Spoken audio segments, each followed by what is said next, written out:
Tapi kali ini kita mau belajar tentang konseling pranikah. Konseling pranikah itu penting. Kali ini kita akan belajar arti pernikahan. Topiknya adalah tidak ada keluarga yang sempurna. Parenting ini perlu diketahui oleh semua orang, bukan hanya orang tua. Belajarlah menjadi teman yang asik, yang ngobrol, yang menghargai. Family unboxing, membongkar keluarga.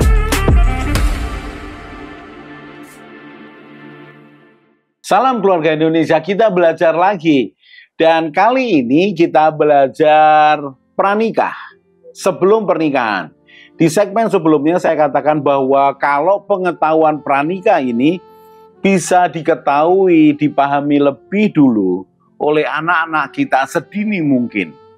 Bahkan di usia SMP, SMA, atau mungkin di 6 tahun kedua, yaitu usia SD 6-12. Maka anak-anak kita akan terbekali dengan cukup tentang siapa dirinya, apa perbedaannya, lalu bagaimana bekerja sama. Dan anak-anak terbekali bahwa suatu kali ketika kalian menikah, mungkin 15 tahun lagi, 20 tahun lagi, maka mereka akan tahu persis bagaimana bersikap, mensikapi diri sendiri dan mensikapi akan pasangan hidupnya. Jadi pranikah ini buat saya penting untuk pendidikan anak-anak kita. Dan saya di episode sebelumnya menyampaikan kerinduan saya, impian membangun generasi keluarga Indonesia yang jauh lebih bermartabat, jauh lebih dewasa, jauh lebih memahami tujuan hidupnya, lalu bisa diandalkan, dipercaya dalam segala hal. Dan itu bukan hanya 1-2 orang, tapi itu adalah generasi. Kita sudah mendengar ada generasi milenial, generasi Z, baby boomers, dan segala macamnya. Itu adalah suatu jumlah besar orang yang memiliki kesamaan karena dilahirkan dalam satu zaman tertentu, perkembangan tertentu. Dan impian saya adalah akan muncul satu generasi Indonesia, generasi keluarga Indonesia yang mumpuni, bisa dipercaya, bisa diandalkan, memiliki karakter mulia, karakter Pancasila, berketuhanan, memiliki kemanusiaan, bisa memahami perbedaan, dan tidak hidup egois. Karena bukan hanya menggenapi tujuan pernikahan, saya katakan tujuan pernikahan, kebahagiaan bersama, kesatuan jiwa suami istri, menjadi penolong dalam keluarga besarmu, dan menjadi penolong untuk orang lain. Kalau itu terjadi dalam keluarga, ratusan ribu, bahkan jutaan keluarga, maka akan muncul satu generasi yang luar biasa. Generasi keluarga Indonesia yang luar biasa. Oke, kita akan lanjutkan. Kita akan mulai membicarakan persamaan pria wanita. Dan seperti yang saya katakan sebelumnya, bukan cuma persamaan, suatu kali kita akan bahas perbedaan, suatu kali kita akan bahas bekerja sama dalam perbedaan. Nah, sekarang adalah persamaan pria dan wanita. Bagian yang pertama, persamaan pria dan wanita adalah mereka berdua adalah ciptaan Tuhan yang berharga. Ciptaan Tuhan yang berharga. Mari memandang laki perempuan adalah sama-sama ciptaan Tuhan yang berharga. Kalau kita bisa melihat persamaan ini, bagaimana Tuhan memandang pria dan wanita sama-sama berharganya. Memang berharga bagi Tuhan. Kalau sang pencipta manusia, laki dan perempuan ini, memandang ciptaannya berharga, maka selayaknya saya dan saudara sebagai ciptaannya juga bisa memandang ciptaan yang lain itu berharga. Jadi laki dan perempuan adalah sama-sama ciptaan Tuhan dan berharga. Sehingga konsep pikir ini akan membuat perlakuan kita, perkataan kita, respon kita ini baik. Tidak memandang perbedaan sebagai sesuatu yang tajam untuk dibenturkan, tapi ada kesamaannya dan kesamaannya hakiki, sangat mendasar. Bahwa pria dan wanita adalah ciptaan Tuhan yang berharga. Kalau kalian yang menikah belum punya anak, kemudian bisa melihat anak laki-laki dan anak perempuan sama berharganya. Sementara kita ini mendengar atau melihat atau mungkin mengalami sendiri. Dalam budaya suku tertentu atau keluarga tertentu, laki-laki dipandang lebih daripada perempuan. Di suku yang lain, kebudayaan yang lain, perempuan dipandang lebih tinggi daripada laki-laki. Itulah dunia. Saya tidak mengatakan suku atau kebudayaan tertentu, nanti menjadi polemik. Tapi cari sendiri, memang ada. Bahkan konon, di suatu daerah, di suatu sungai besar di dunia ini, ada satu kelompok yang didominasi oleh wanita. Semuanya yang memegang peranan wanita. Yaitu kenyataan. Nah itu Bapak berani mengatakannya, oh iya, kan di luar negeri sana. Mungkin mereka tidak mengerti bahasa Indonesia, mungkin. Sehingga ketika mereka mendengar ini ya kan kenyataannya seperti itu. Saya balik lagi kepada para calon bapak ibu. Ketika engkau memandang anakmu laki-laki atau perempuan yang lahir kemudian, coba perhatikan, apakah dalam hatimu memandang dengan berbeda?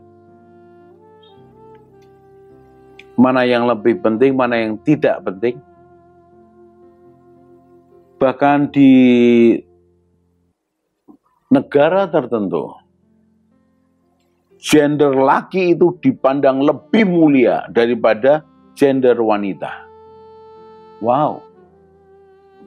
Mereka lupa bahwa pria dan wanita di hadapan Tuhan, Sang Pencipta, mereka sama-sama berharga.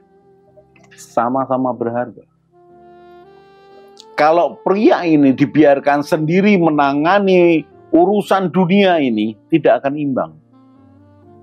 Sehingga Tuhan pencipta pria dan wanita ini menciptakan manusia lain. Karena di awalnya hanya Adam. Kemudian diciptakan manusia yang lain yang bernama perempuan, Hawa. Supaya mereka ini bisa bekerja sama. Tapi kedua-duanya ini sama-sama berharganya. Mari memandang itu. Jadi saya ajak saudara melihat, anakmu laki perempuan itu sama-sama berharganya. Sama-sama berharganya. Sehingga ketika memandang pria dan wanita ini sama-sama berharga, maka ketika kalian ini menikah, kalian sama-sama berharganya di hadapan Tuhan. Sama-sama berharganya. Anakmu laki atau perempuan sama-sama berharganya. Artinya sikapmu, perlakuanmu juga akan baik. Tidak menyepelekan. Alah paling, ya memang seperti itulah perempuan. Tidak bisa loh. Memang ada perbedaan pria wanita. Memang ada kelebihan dan kekurangannya pria wanita. Pria wanita loh ini. Sehingga jangan kemudian memandang enteng. Alah, memang itulah perempuan. Jangan langsung menggarisbawahi. Memang itulah laki-laki. Jangan. Mengapa?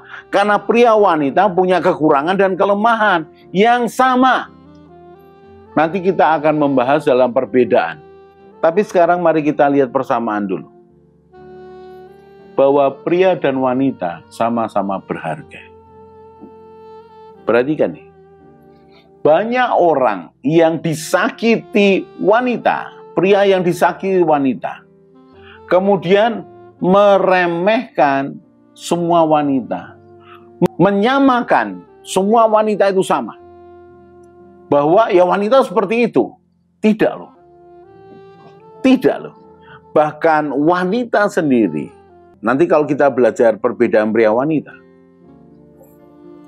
Memang wanita secara umum kalau berbicara soal pengaturan, memang dia lebih mendominasi untuk mengatur. Tapi itu dimaksudkan untuk bekerja sama.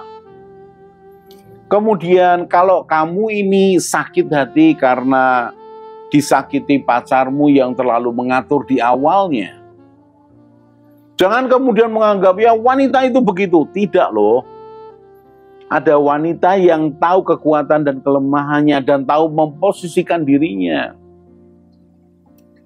Atau wanita yang disakiti oleh pria.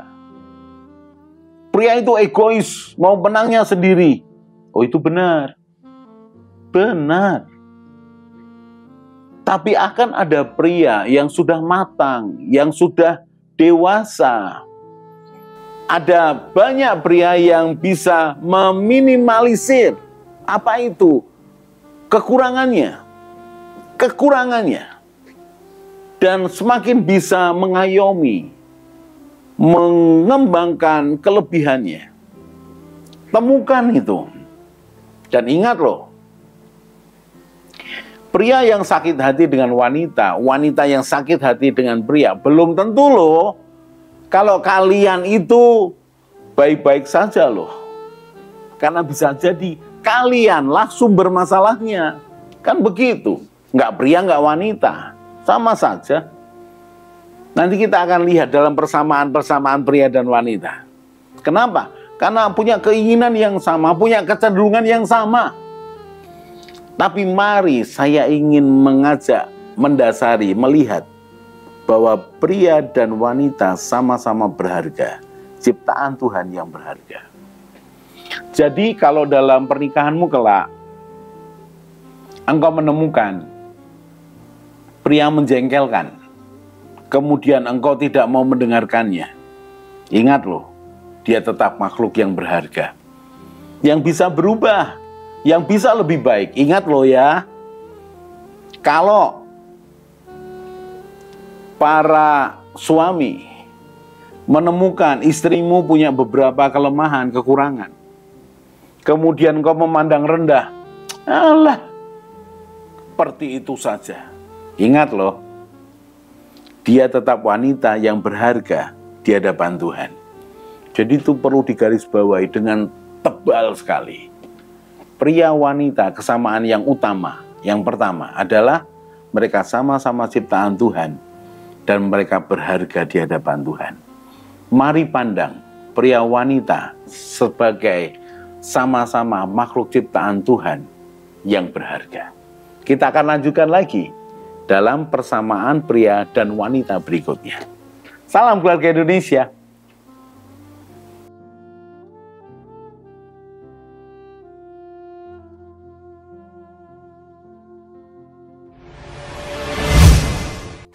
Mari bergabung dalam Keluarga Indonesia dengan cara subscribe channel ini.